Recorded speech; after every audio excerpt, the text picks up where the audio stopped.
Hello friends, welcome to Ashu study expert. तो friends, जैसा कि आप लोगों को पता है, अभी हाल ही में पीपीएससी एआईडीओ का जो एग्ज़ाम हुआ था, उसमें क्लास 11 एंड 12 की जो जियोग्राफी बुक है एनसीईआरटी की, उससे बहुत सारे प्रश्न आए थे। तो अभी पीएसएससी सीजीएल और बहुत सारे एग्ज़ाम बचे हुए हैं, तो आशा है कि उसमें भी ये सवाल आ सकते हैं। तो इसीलिए ये श्रृंखला मैंने स्टार्ट किया है। ये श्रृंखला आप लोगों के लिए बेहद इम्पोर्टेंट होने वाला है। इस श्रृंखला को लास्ट तक जरूर देखिएगा। इसका मैंने पहला वीडियो यूट्यूब पे डाल दिया हूँ। ये आपका दूसरा वीडियो है। ओके, यदि आपका इसका पीडीएफ चाहिए तो कमेंट में जरूर लिखिएगा। ओके, तो चलिए स्टार्ट करता हूँ क्लास को।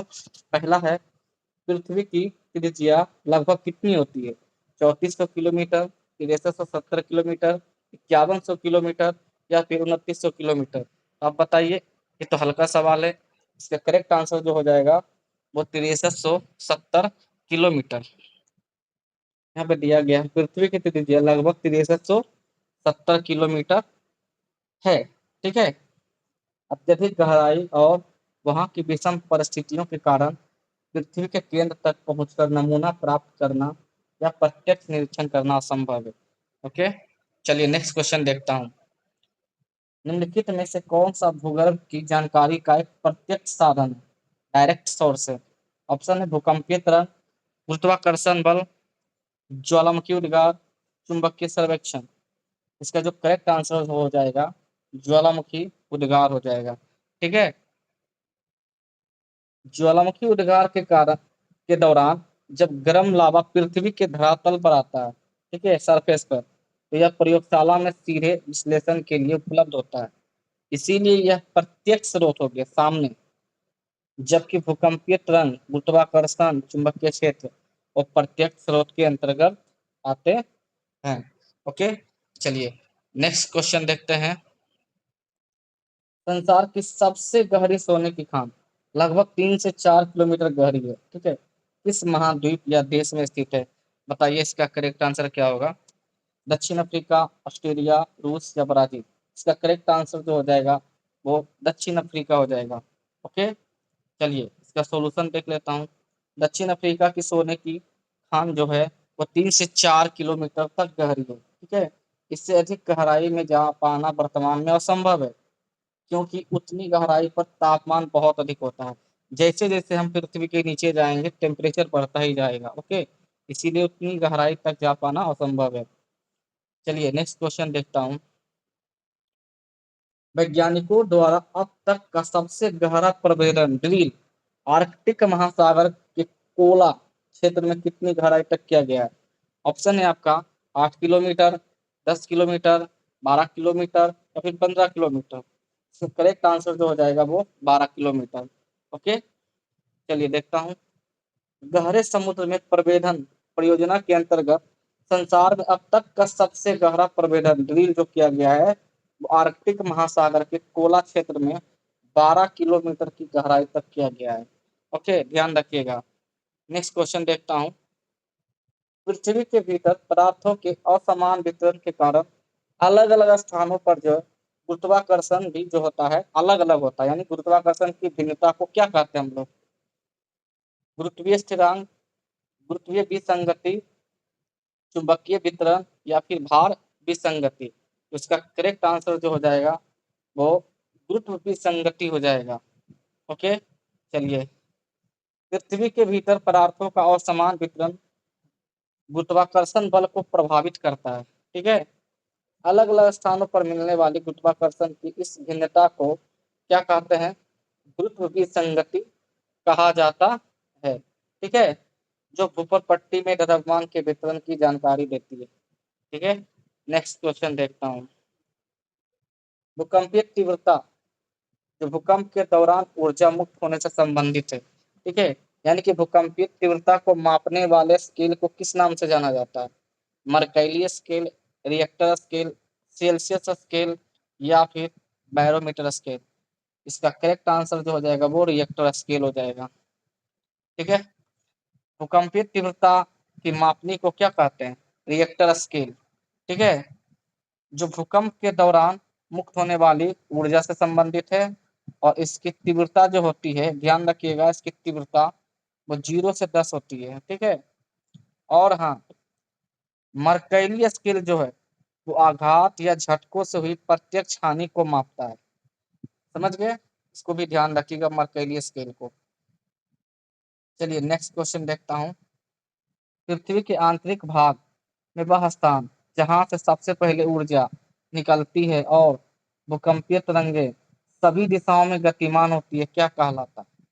अधिक केंद्र, उद्गम केंद्र या केंद्र, या फिर भ्रंश, या फिर छाया क्षेत्र?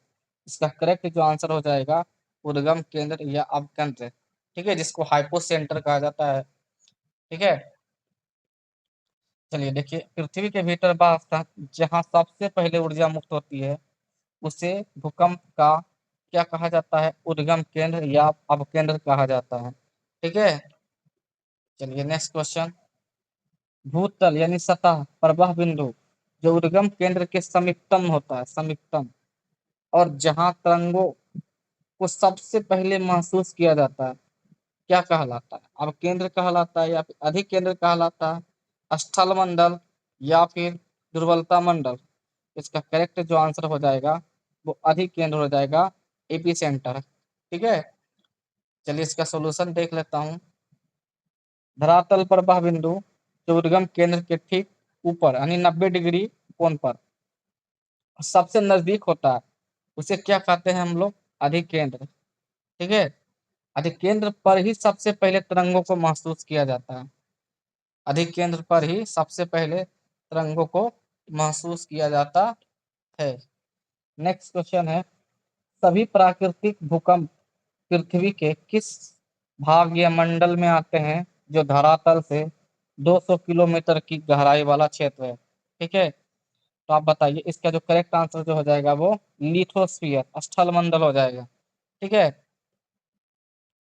देखिए इसका सॉल्यूशन, सभी प्राकृतिक भूकंप जितना भी होता है वो स्थल मंडल यानी लिथोस्फीयर में ही आते हैं। स्थल मंडल पृथ्वी के धरातल से लेकर यानी कि जमीन से लेकर 200 किलोमीटर की गहराई तक वाले भाग को कहते हैं स्थल मंडल, जिसको लिथोस्फीयर कहा जाता है।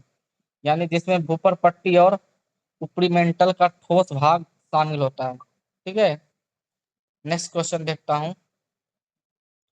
कौन सी भूकंपीय तरंगे तीव्र गति से चलती है और धरातल पर सबसे पहले पहुंचता है और ध्वनि तरंगों जैसी होती है? बताइए। इसका एस तरंगे, धरातलीय तरंगे, पी तरंगे, या फिर द्वितीय तरंगे? इसका जो करेक्ट आंसर हो जाएगा पी तरंगे। ठीक है। पी तरंगे जो होती है सबसे पहले तीव्र गति से चलती है और धरातल पर सबसे पहले पहुंचती है, इसीलिए इन्हें प्राथमिक तरंगे कहते हैं। ये तरंगे अनुदैर्घ्य होती है, ध्यान रखिएगा, पी तरंगे जो होती है वो अनुदैर्घ्य होती है, तो और ध्वनि तरंगों के समान व्यवहार करती है। एक लाइन याद रखिएगा एनसीईआरटी में। ठीक है। कहीं से भी प्रश्न बन सकते हैं आप लोगों के। चलिए नेक्स्ट क्वेश्चन देखता हूँ। पी तरंगे निम्नलिखित में से किस प्रकार के पदार्थों के माध्यम से गुजर सकती है? बताना है कि केवल ठोस में गुजर सकता है, या फिर तरल, या फिर तीनों में, या फिर ठोस और गैस में? तो इसका करेक्ट जो आंसर जो हो जाएगा ये तीनों में जाता है, गैस, तरल और ठोस तीनों में जाता है। ठीक है। देखिए, ये तरंगों की यह प्रमुख विशेषता है कि ये गैस, तरल और ठोस तीनों प्रकार के पदार्थों के माध्यम से आसानी से गुजर सकती है। ओके। नेक्स्ट क्वेश्चन है, एस तरंगे जिसे सेकेंडरी वेव्स कहा जाता है के विषय में कौन सा तथ्य सबसे महत्वपूर्ण है जिसने वैज्ञानिकों को भूगर्भ के तरल परतों को समझने में मदद की है? पहला ऑप्शन है, ये सबसे तीव्र गति से चलने वाली तरंग है, ये केवल ठोस पदार्थों के माध्यम से ही चलती है, ये केवल तरल और गैसीय माध्यम में चलती है, ये संचरण की दिशा के समानांतर दबाव डालती है। इसका जो करेक्ट आंसर जो हो जाएगा, ये केवल केवल ठोस पदार्थ के ही माध्यम से चलती है। ठीक है। देखिए यहाँ पे लिखा गया, एस तरंगे जिसे द्वितीय तरंगे कहा जाता है केवल ठोस माध्यम में ही यात्रा कर सकती है। ठीक है, ध्यान रखिएगा। जब ये तरंगे तरल यानी लिक्विड माध्यम में पहुंचती है तो यह लुप्त हो जाती है। ठीक है। इससे वैज्ञानिकों को पता चल जाता है कि क्रोट का बाहरी भाग क्या है, लिक्विड है, यानी तरल है। ठीक है, नेक्स्ट क्वेश्चन देखता हूँ। भूकंप लेखी जिसे सिस्मोग्राफ कहा जाता है, और सबसे अंत में अभिलेखित होने वाली तथा सबसे अधिक विनाशकारी तरंगे कौन सी है? पी तरंगे, एस तरंगे, धरातलीय तरंगे, या फिर भूगर्भिक तरंगे। इसका करेक्ट जो आंसर जो हो जाएगा वो धरातलीय तरंगे हो जाएगा। समझ गए? इसका कौन सा हो जाएगा आंसर? धरातलीय तरंगे। ठीक है, नेक्स्ट क्वेश्चन देखता हूँ। तो इसका सोल्यूशन देख लीजिए यहाँ पे। यहाँ पे इसका सॉल्यूशन है, धरातलीय तरंगे भूकंप लेखी पर सबसे अंत में दर्ज होती है। ये तरंगे धरातल के साथ चलती है और इनमें चट्टानें विस्थापित हो जाती है तथा इमारतें गिर जाती है, इसीलिए सबसे विनाशकारी होती है। ठीक है, ध्यान रखिएगा। नेक्स्ट क्वेश्चन है, भूकंप अधिकेंद्र से 105 डिग्री और 145 डिग्री के बीच का वह क्षेत्र जहाँ कोई भी भूकंपीय तरंग अभिलेखित नहीं होती क्या कहलाता है? प्रभाव पट्टी कहलाता है, या फिर भूकंपीय छाया क्षेत्र, अवकेंद्र क्षेत्र, या फिर विवर्तनिक प्लेट। इसका जो करेक्ट आंसर जो हो जाएगा भूकंपीय छाया क्षेत्र, शैडो जोन कहलाता है। ठीक है, इसका सॉल्यूशन देख लीजिए। पृथ्वी के आंतरिक परतों में अपवर्तन के कारण भूकंप अधिकेंद्र 105 डिग्री और 145 डिग्री के बीच के क्षेत्र एक ऐसा भाग है जहां कोई भी भूकंपीय तरंग ना तो पी और ना ही एस दर्ज नहीं होती है। इस क्षेत्र को हम लोग भूकंपीय छाया क्षेत्र कहते हैं। ठीक है, ध्यान रखिएगा। अगला क्वेश्चन है, किस भूकंपीय तरंग का छाया क्षेत्र बहुत विस्तृत होती है, बहुत विस्तारित होती है, और यह पृथ्वी के 40% से अधिक भाग में फैला हुआ है? बताइए, पी तरंग, एस तरंग, धरातलीय तरंग, या फिर प्राथमिक तरंग। इसका करेक्ट जो आंसर जो हो जाएगा वो एस तरंग हो जाएगा। ठीक है, देखिए 105 डिग्री से परे पूरे क्षेत्र एस तरंगे नहीं पहुंच पाती क्योंकि वे तरल क्रोट को पार नहीं कर सकती, लिक्विड को। ठीक है, इस कारण एस तरंगों को छाया क्षेत्र में न केवल विस्तार में बड़ा है बल्कि यह पृथ्वी के 40% से भी अधिक भाग को कवर करता है। ठीक है, नेक्स्ट क्वेश्चन देखते हैं। परमाणु और रासायनिक विस्फोटों के कारण भूमि में होने वाले कंपन को किस नाम से जाना जाता है? यानी जब परमाणु और रासायनिक विस्फोट होता है तो भूमि में कंपन होता है। ठीक है, वही बताना है उस कंपन को क्या कहते हैं? विवर्तनिक भूकंप, नियात भूकंप, विस्फोट भूकंप, या फिर बांध जनित भूकंप। इसको हम लोग बोलते हैं, बताइए, विस्फोट भूकंप, एक्सप्लोजन भूकंप। ओके, चलिए इसका सोल्यूशन देख लेता हूँ थोड़ा। जब कभी धरातल पर भारी रासायनिक या परमाणु विस्फोट किए जाते हैं तो उससे भूमि में होने वाले कृत्रिम कंपन को एक्सप्लोजन भूकंप कहा जाता है। ठीक है, चलिए नेक्स्ट क्वेश्चन देखता हूँ। झटकों से हुई प्रत्यक्ष हानि और विनाश द्वारा निर्धारित किए जाने वाले मर्कैली स्केल की गहनता, इंटेंसिटी की रेंज कितनी होती है? 0 से 10, 1 से 5, 1 से 12, 1 से लेकर 100 तक। इसका करेक्ट आंसर जो हो जाएगा वो 1 से 12। ठीक है, यहाँ देखिए, इटली के भूकंप वैज्ञानिक मर्कैली के नाम पर आधारित गहनता मापनी, इंटेंसिटी स्केल, झटकों से भी प्रत्यक्ष हानि पर निर्भर करती है। यानी जो प्रत्यक्ष जो झटका से हानि होता है उसको मापता है कौन? ये मर्कैली स्केल। इसकी तीव्रता जो होती है वो 1 से 12 तक होती है। ठीक है, ध्यान रखिएगा। नेक्स्ट क्वेश्चन जो है, महासागरों के नीचे ऊपर पट्टी जिसको क्रस्ट कहा जाता है, इसकी चट्टानें किससे निर्मित होती है? इसका औसत घनत्व जो है 2.7 ग्राम प्रति घन सेंटीमीटर है। ग्रेनाइट, बेसाल्ट, चूना पत्थर, या फिर सैंडस्टोन। इसका करेक्ट जो आंसर हो जाएगा वो बेसाल्ट हो जाएगा। ठीक है, महासागरों के नीचे भूखंड पट्टी की मोटाई बहुत कम, औसत 5 किलोमीटर होती है। ठीक है, और ये चट्टानें मुख्यतः किससे निर्मित होती है? बेसाल्ट से, जिसका घनत्व कितना होती है? 2.7 प्रति घन सेंटीमीटर। नेक्स्ट क्वेश्चन देखता हूँ। मुख्य पर्वतीय श्रृंखलाओं जैसे हिमालय पर्वत श्रेणियों के नीचे भूखंड पट्टी की मोटाई लगभग कितनी पाई जाती है? हिमालय पर्वत श्रेणी के नीचे जो भूखंड पट्टी होती है उसकी मोटाई पूछ रही है। ठीक है, 5 किलोमीटर, या फिर 30 किलोमीटर, 70 किलोमीटर या फिर 100 किलोमीटर। इसका करेक्ट आंसर जो हो जाएगा वो 70 किलोमीटर। ठीक है। महाद्वीपों के नीचे भूपटपट्टी की मोटाई, महाद्वीप के नीचे जो है, ठीक है, वो 30 किलोमीटर होती है, लेकिन मुख्य पर्वतीय क्षेत्रों में संतुलन बनाने के लिए यह बहुत अधिक गहराई तक होती है। जैसे हिमालय पर्वतीय श्रेणियों के नीचे इसकी मोटाई लगभग कितनी होती है? 70 किलोमीटर तक। ठीक है। नेक्स्ट क्वेश्चन, भूगर्भ में भूपटपट्टी के नीचे का भाग क्या कहलाता है? मेंटल। यह किस सीमा से आरंभ होकर 2900 किलोमीटर की गहराई तक पाया जाता है? मोह अशांतत्य जिसे डिसकंटिन्यूटी बोला जाता है, कॉनरॉड अशांतत्य, गुटेनबर्ग अशांतत्य या फिर लेहमैन अशांतत्य। इसका करेक्ट आंसर जो हो जाएगा मोह अशांतत्य। ठीक है। चलिए इसका सॉल्यूशन देखता हूँ थोड़ा। ऊपरपट्टी और मेंटल के बीच के संक्रमण क्षेत्र को या परत को मोह अशांतत्य यानी मोह डिसकंटिन्यूटी कहते हैं। मेंटल यहीं से शुरू होकर 2900 किलोमीटर की गहराई तक जाता है। मेंटल शुरू कहाँ से होता है? तो मोह अशांतत्य से शुरू होता है। ठीक है।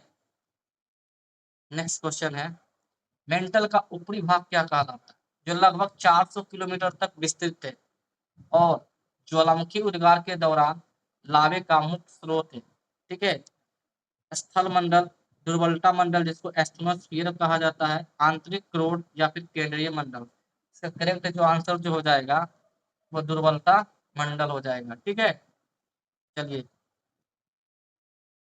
मेंटल का ऊपरी भाग क्या कहलाता है? दुर्बलता मंडल जिसको एस्टेनोस्फीयर कहा जाता है। एस्थेनो शब्द का अर्थ ही दुर्बलता से है। ज्वालामुखी उद्गार के समय धरातल पर आने वाला लावा इसी भाग से मैग्मा रूप से बाहर निकलता है। ठीक है। नेक्स्ट क्वेश्चन देखता हूं, पृथ्वी का क्रोड अत्यधिक भारी पदार्थ मुख्यतः निकेल व लोहे से बना है, इसे किस नाम से जाना जाता है? सियाल, सीमा, निफे या फिर ओजोन परत। ठीक है। तो इसको ध्यान रखिएगा, निकिल मतलब नी, फेरस मतलब फे, नीफे। तो इसका करेक्ट आंसर जो हो जाएगा वो नीफे हो जाएगा। ठीक है। देखिए यहाँ पे दिया गया है, पृथ्वी का सबसे आंतरिक भाग क्रोड किससे बना होता है? निकिल से और लोहे से मिलकर बना होता है, जिसे वैज्ञानिक भाषा में क्या कहा जाता है?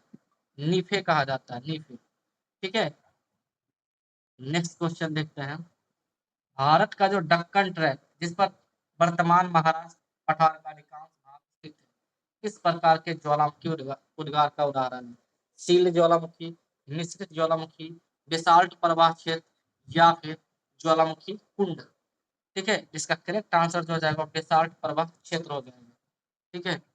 चलिए नेक्स्ट इसका सॉल्यूशन देखता हूँ पहले। दक्कन ट्रैक बृहत बेसाल्ट लावा क्षेत्र का उदाहरण है। ठीक है। इस इसमें जो ज्वालामुखी जो होती है, ज्वालामुखी से अत्यधिक तरल लावा निकलता है। ठीक है। जो बहुत दूर तक बहकर परतों के रूप में जमा हो जाता है, जिसे विस्तृत पठार बनते हैं। ठीक है। ध्यान रखिएगा। नेक्स्ट क्वेश्चन देखता हूँ इसका, पृथ्वी पर पाए जाने वाले सबसे अधिक विस्फोटक ज्वालामुखी कौन से हैं, जो विस्फोट के समय कोई ऊंचा पहाड़ नहीं बनाता? जैसे आमतौर पे कोई ज्वालामुखी जो निकलती है तो ऊंचा पहाड़ बनाती है, लेकिन ये पहाड़ नहीं बना रहा है, ये नीचे धंस जा रहा है। उसी को पूछ रहा है कौन सा ज्वालामुखी है वो? शील ज्वालामुखी, मिश्रित ज्वालामुखी, ज्वालामुखी कुंड या फिर हवाईयन ज्वालामुखी। बताइए। इसका करेक्ट जो आंसर जो हो जाएगा वो ज्वालामुखी कुंड हो जाएगा, जिसे कल्डेरा कहा जाता है। ठीक है। यहाँ पे देखिए, ज्वालामुखी कुंड से कल्डेरा पृथ्वी के सबसे विस्फोटक ज्वालामुखी है। ये इतने भीषण होते हैं कि विस्फोट के बाद इनका ऊपरी हिस्सा हवा में उड़ने या ऊंचा ढांचा बनाने के बजाय खुद अपने ही विशाल मैग्मा भंडार के खाली होने से नीचे धंसकर एक बड़ा गड्ढा बना लेता है। ठीक है। तो आज का लास्ट क्वेश्चन जो है, जब लावा का प्रवाह धरातल के नीचे दरारों में धरातल के लगभग समकोण पर होता है और इस अवस्था में ठंडा हो जाता है, तो इस दीवार जैसी अंतर्वेदी आकृति को क्या कहते हैं? सील, लेकोलिथ, डाइक या फिर सीट। बताइए। इसका जो करेक्ट आंसर जो हो जाएगा वो हो जाएगा डाइक। जब मैग्मा का निकास ऊपर उठते समय चट्टानों की दरार में धरातल के समकोण या वर्टिकल रूप में होता है और वही ठंडा होकर एक दीवार जैसी संरचना बना लेता है, तो उससे हम लोग क्या कहते हैं, डाइक। देखिए, ठीक है। पश्चिमी महाराष्ट्र के अंतर्वेदी आग्नेय चट्टानों में यह आकृति बहुत ज्यादा देखने को मिलती है। फ्रेंड्स, आज का ये वीडियो यही समाप्त होता है। वीडियो अच्छा लगा हो तो लाइक जरूर कीजिए, और हाँ, जिसको ये पीडीएफ चाहिए वो कमेंट में जरूर लिखें। ठीक है, आज के लिए इतना है, मिलता हूँ नेक्स्ट वीडियो में।